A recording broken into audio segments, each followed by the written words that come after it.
Hi, welcome to Chad's Silversmithing. Before we get too far into the video, if you would mind hitting the like button, that really helps to get my channel promoted, and I do so appreciate that. I also love it when people leave comments. I've had some really nice comments lately, and I love things like questions about the video, or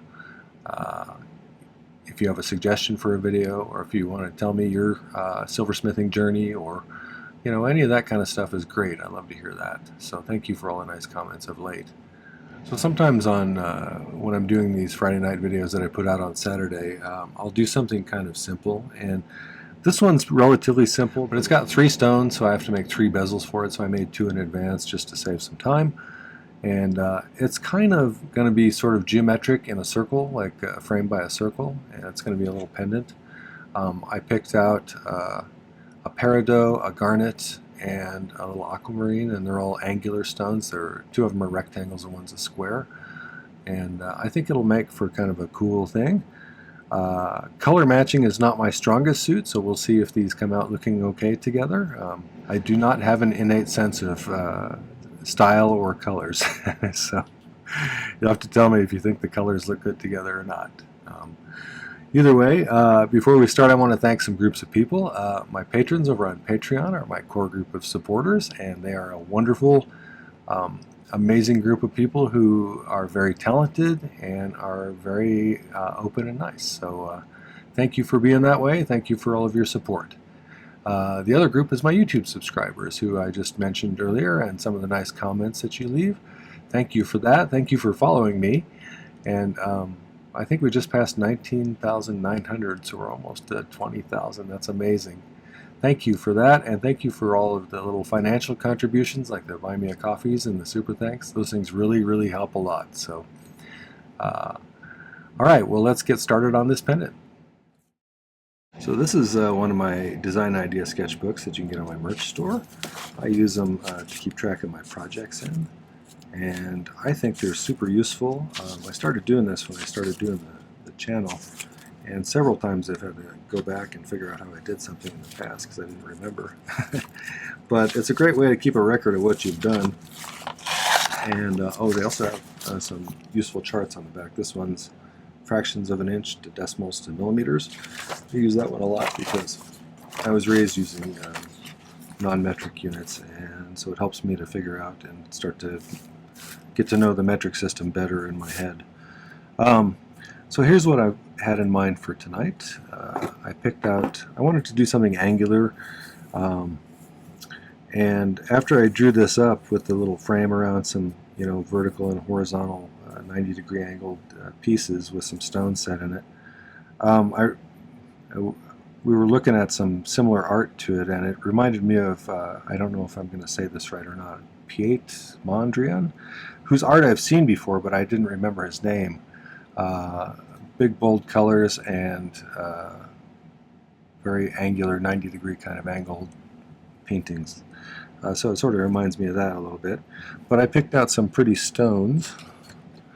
I think probably the prettiest one in my opinion is this peridot, which is kind of it's got a checkerboard cut on top.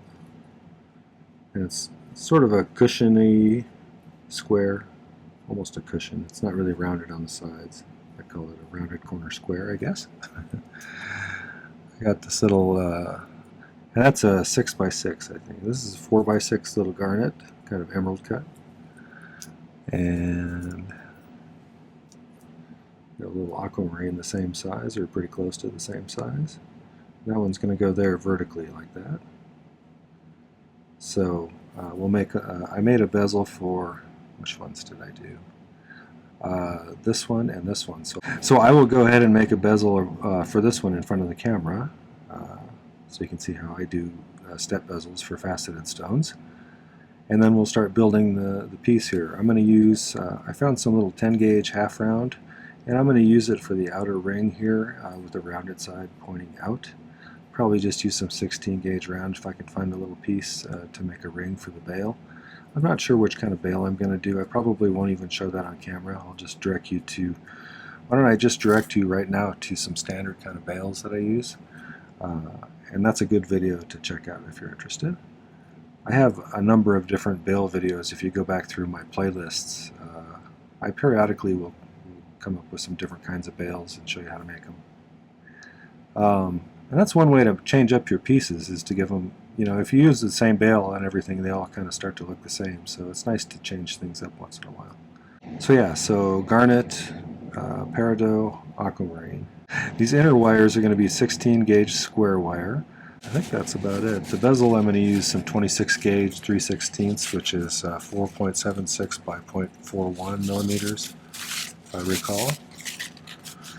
And oh, and 16 gauge is 1.3 millimeters for the inner wires that are 14 or 16 gauge square, and the outer ring here, this is 16 gauge round.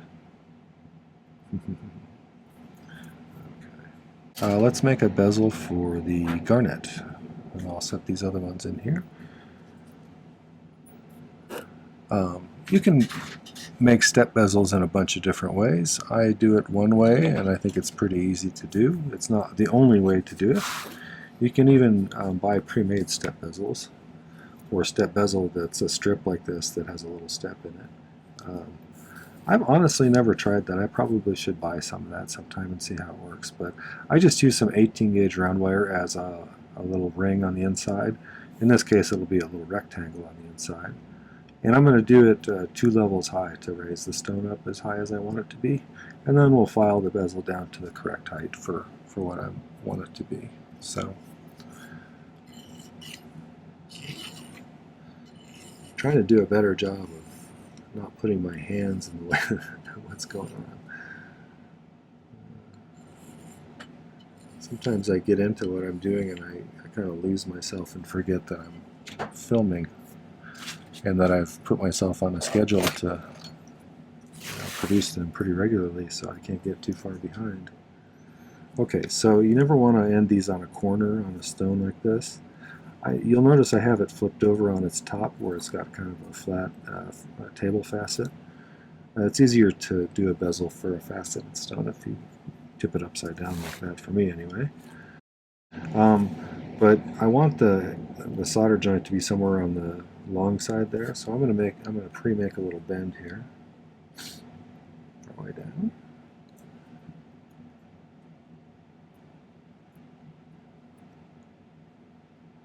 I'm going to try and get it pretty straight up and down too.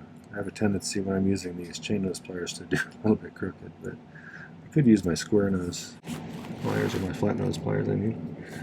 Okay, so now we got to kind of figure out where to make the next bend. So, get that tucked up in the corner, and I'm going to kind of eyeball it. You can make a mark with a marker if you prefer. I'm just going to kind of dimple it, and then I'll use my pliers to go straight up and down, or pretty close to straight up and down, and make a sharp bend, and then we'll see how close we came. That's not too bad. Got a little play back and forth, a little more than I'd like. If you need to migrate a bend ever on something like this, if I want that to move that way just a little bit, if I grab it off center like that so that it's a little bit offset, I'll push that bend a little bit towards me. So that's a little trick you can do to kind of move a bend along a piece of wire.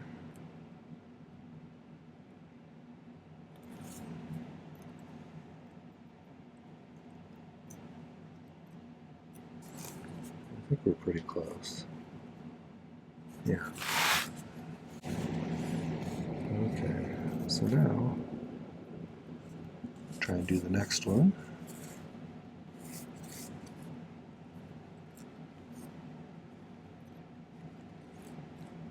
This always took me a long time when I first started doing it, and then after you've made a few, they start to get a little bit easier.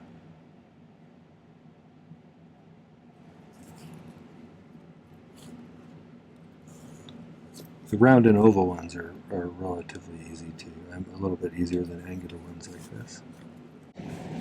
Okay, I'm trying to get it as tight as I can. I'm going to make a little mark where the two come together. Hopefully you can see what I'm doing And I usually leave just a tiny bit extra because I'm going to file the end of it.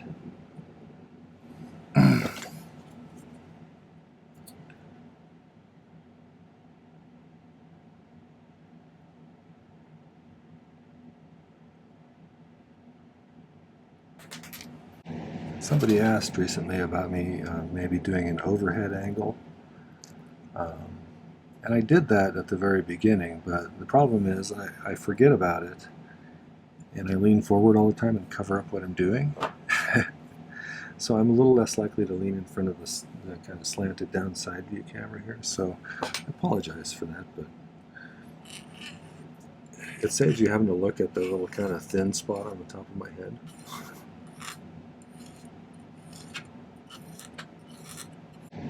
I think when I first switched it to a side view, I did it on my right side. But since I'm right-handed, I had a tendency to be covering things up a lot with my hand, more so even than I do on this side. So. If you're new to my channel, I use hard silver sheet solder almost exclusively. I occasionally use a little bit of paste solder at the end on some things. I use a liquid flux that I dribble on with a dropper bottle, and my torch is a Silversmith model. It's their acetylene air torch. So it's only got one tank that's acetylene, and it pulls in atmospheric air through there and mixes it with the gas, and it produces a really nice temperature for silversmithing, I think. It's hotter than a propane torch, but not as hot as an oxyacetylene torch. So.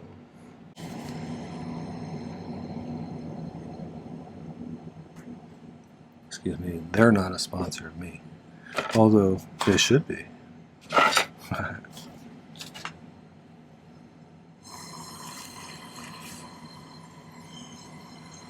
So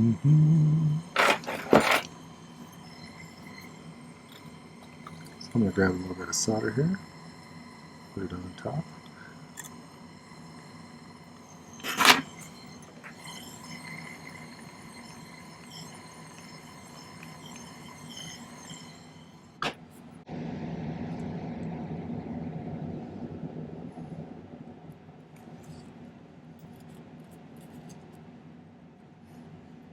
Okay, I think we're pretty good on the size. And we need to make that little shelf for the stone to sit on, so I'm going to grab some 18 gauge round wire, if I can locate some. There's a little bit. Okay, I'm going to file the end flat first. And just like the bezel itself, I'm not going to put where the two ends are going to meet right in the corner, because that makes it just a little more awkward for most things. And then I got to get it to fit right on the inside, yeah, so I have to kind of eyeball where to make the bends. I want it to fit snugly in there, but not so tight that when you push it down to the bottom it's going to ride up on either side or anything. So we got to kind of manipulate it till it's just about the right size.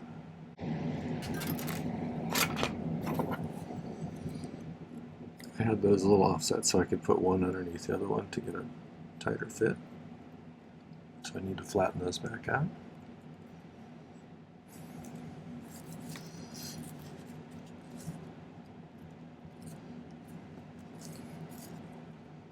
That's actually pretty good. I don't usually get it on the first try. I usually have to snip a little piece out. But now we'll just make one more like that. That one fits nice and snugly in the bottom, so if the second one I make is a little looser or something, I can put that one on the top and it'll be okay. So don't despair if the first one you make is just a tiny bit too small. Maybe your second one will be perfect. You can just put the smaller one on top. No one will ever know.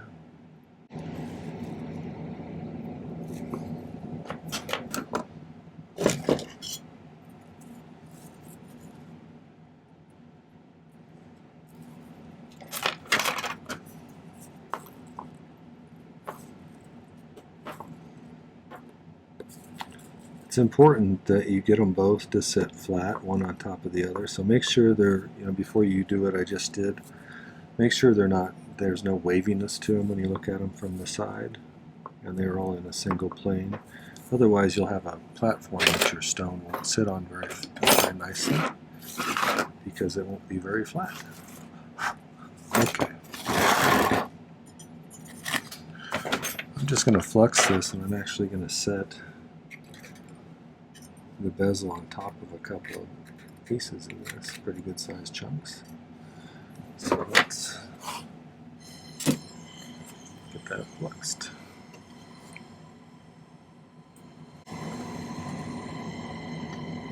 Oops. That wasn't very graceful. Okay, you just want it touching the bottom of the bezel as well as the inside ring, the first one on the bottom. You get the whole thing hot from the outside like this.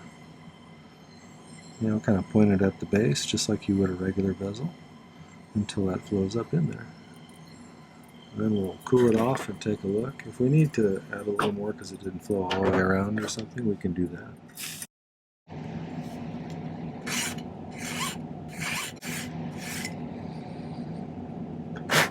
So we got a nice kind of flat bottom there. And then I know that I'm going to have to take this down a little bit, so I'm going to just file some of the top off right off the bat. I could have cut the bezel shorter in advance, but we're not quite there, but I'm not going to take any more off right at this point, I don't think. Maybe just a little more, but not much. And then we'll start making that circle to make the frame for this. So let me, I'll get this filed just a little bit more.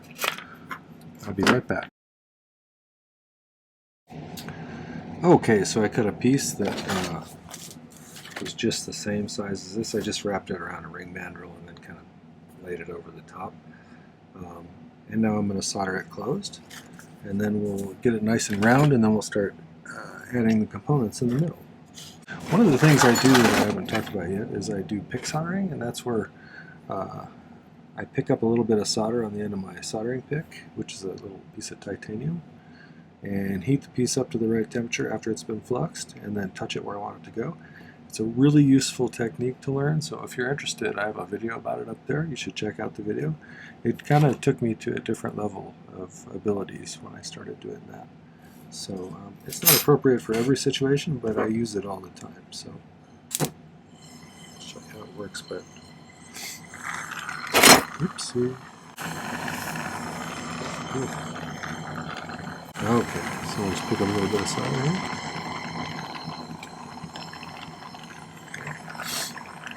Heat this up to the 1450 degrees or 730 something centigrade. Hard silver solder to apply. Alright, let's remove any excess solder from the inside especially.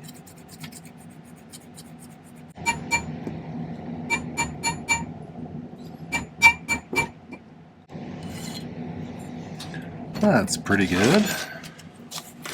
Okay, let's lay out our stuff here.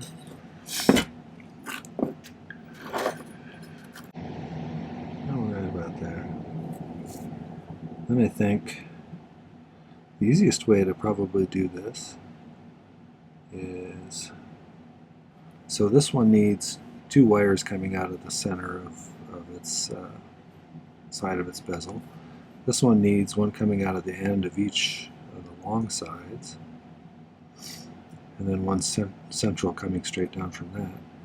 This one needs three sides with projecting pieces as well. So I think we can start off by cutting longer pieces than we need, getting them soldered on there, and then you know, we can set things up so that we can mark them exactly so we can solder them in. And I think that'll work pretty well. Okay, so they need to be just a little bit longer than that. 1, 2. Let's make sure that they have at least one flat end.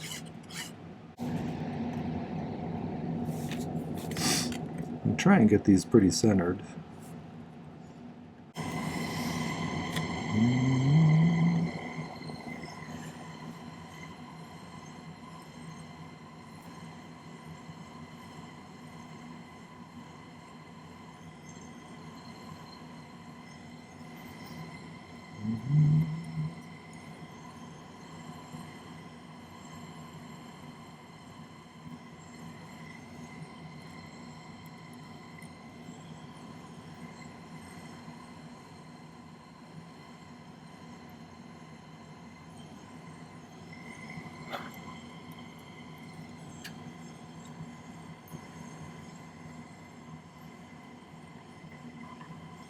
That looks pretty good for that one.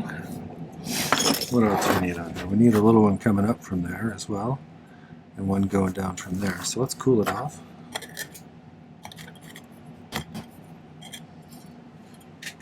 Maybe we can just build it as we go. Straight up right there. And it'd be straight down right there.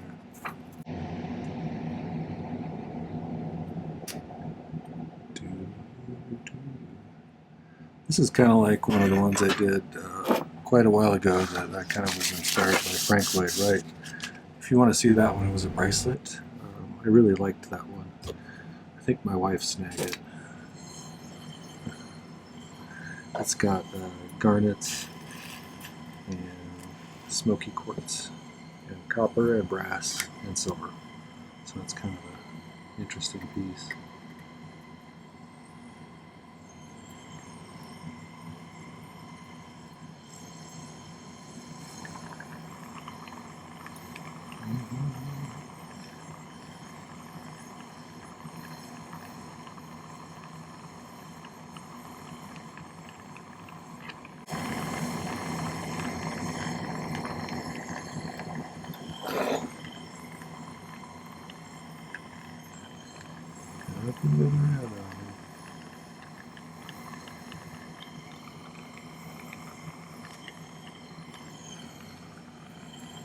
That looks pretty good.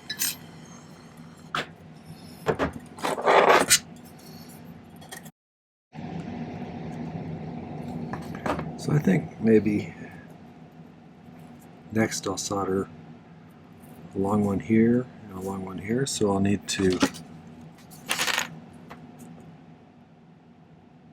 probably cut it off right about there, and then just make a mark right here. So we'll cut that off and file it right down to there.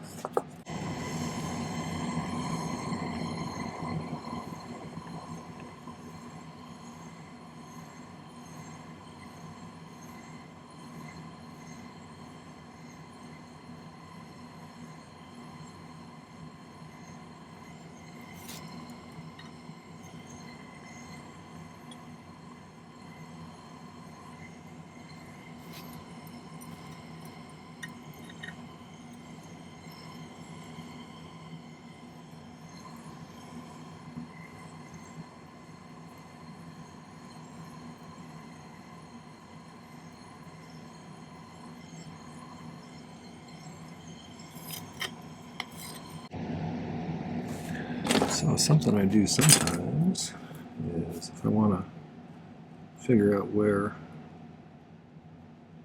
it's got to go a little bit more like that probably.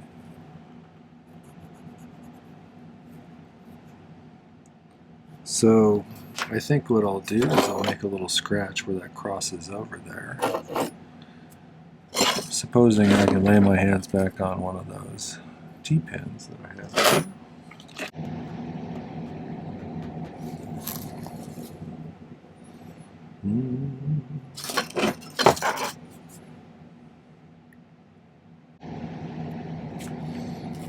I just realized I was blocking with my hand again. Duh. I'm just marking where the bezel is going to meet up with this little short piece and this piece right here too.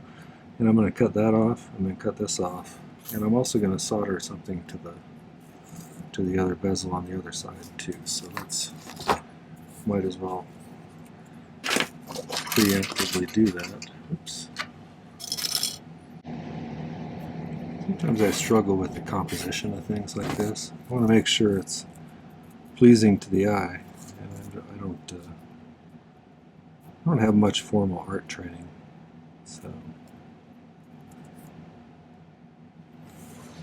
you'll have to tell me if you think this particular one came out nice or not, because I kind of just did it randomly. Oh, we can put a little piece sticking off of this side here. Use one of these cutoffs I just used.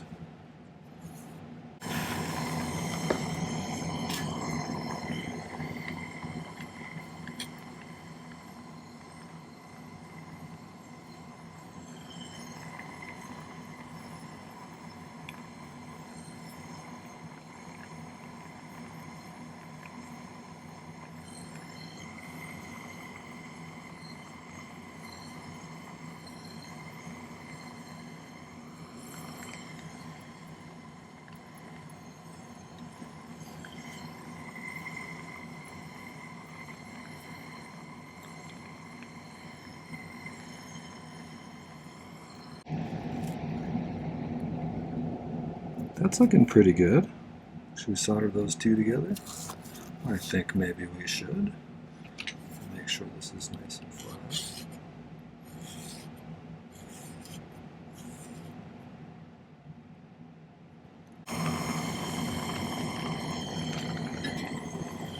Okay.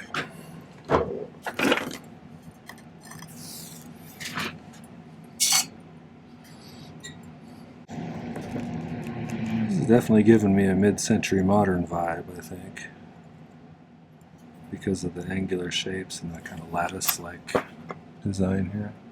Okay, so I need to solder a little bit to that other bezel now.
Okay, I'm going to cool that off and take a 5-minute break for my neck.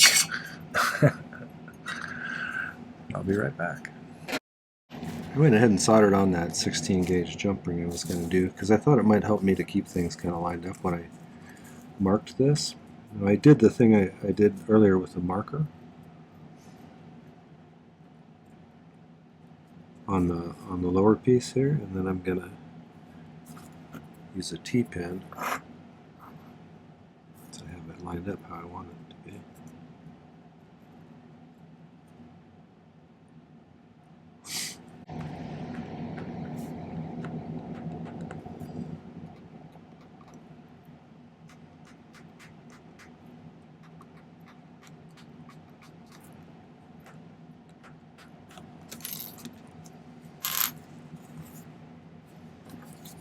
Okay.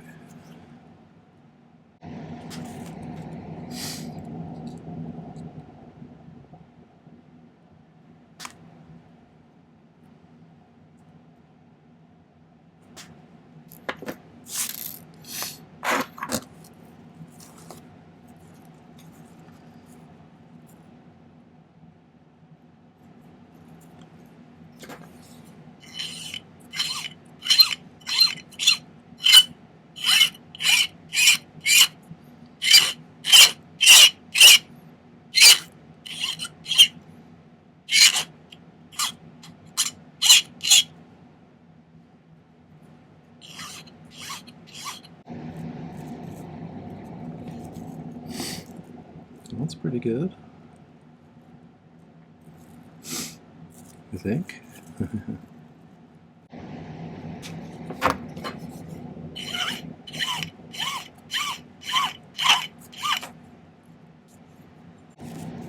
That's more where I wanted it. I like that. Okay, let's make sure these are all pushed down all the way. And we can solder it in there.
Okay, so I'm going to put that bail on. I made a little bail off camera. And all I did was, this is pretty simple, I just took a piece of 6-gauge half round, I think, and kind of filed it thinner and tapered it at both ends, and then we'll pop it through that ring, solder it closed. So let's cool this off so we can handle it.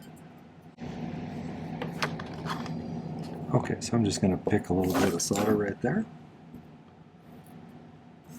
The reason I can do this is because I'm not really going to heat the rest of it. This is a separate piece, and when you're soldering silver, you got to get the entire piece up to temperature, but I have 2 different pieces here, so I don't really want anything to flow on the other one now that I have everything where I want it. So if I just kind of focus on this other piece and don't get the rest of it too hot, it should be okay. It will act as kind of a bleed off area for the excess heat from here, so you gotta keep it a little warm. These are the kind of things you figure out over time that try and save you the trouble of having to burn that the hard way. Okay, so I'm going to go ahead and pickle that, and I'll probably set one of the stones in front of you, so I'll get the other one set in advance after it's polished, but I'll be back in a bit.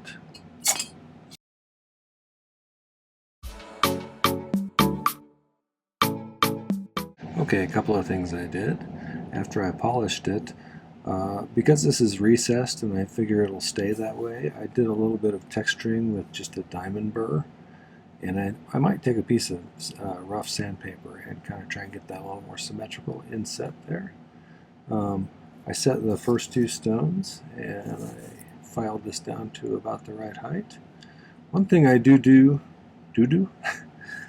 one thing I do when I have sharp cornered stones like this is I thin out the top of the bezel just at the very top here, so it's got less mass concentrated in one place, because trying to get that all bent over the corner in a sharp corner is sometimes difficult. So, and if you thin it out a little bit, you reduce some of that and it makes it easier to do. So I'm just going to kind of push those corners in.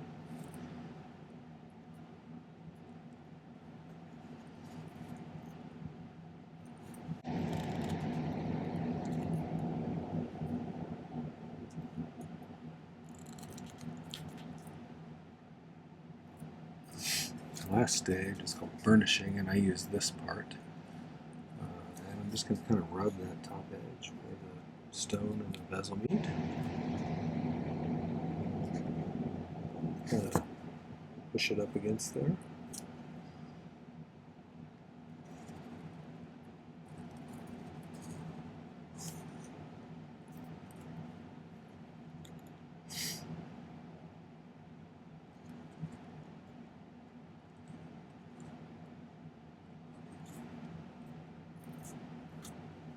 I do this when I'm holding it in my hand, but if you don't have the hand strength to do this kind of stuff, it's okay to anchor it in some way.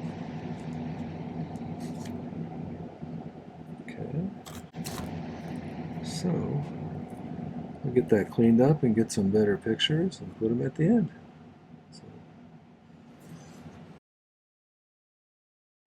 Okay, well that was the asymmetric sort of geometric pendant framed by a circle. I'm not sure what we're going to call it yet, but if you liked the video, make sure to hit the like button, and I'd love it if you'd take a moment and go over to my main channel page and check out some of the other videos there.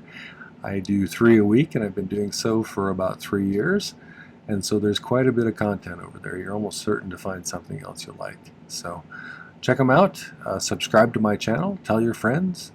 And if you're interested, there's some important links in the video down, or in the description down below. If you want to find out more about my Patreon, where I told you about at the beginning, that is a really nice group of people with a lot of knowledge that they're willing to share. And I love what I really like about them is I like seeing all of the cool things that they make. They're very creative and very talented. So there's a link to that.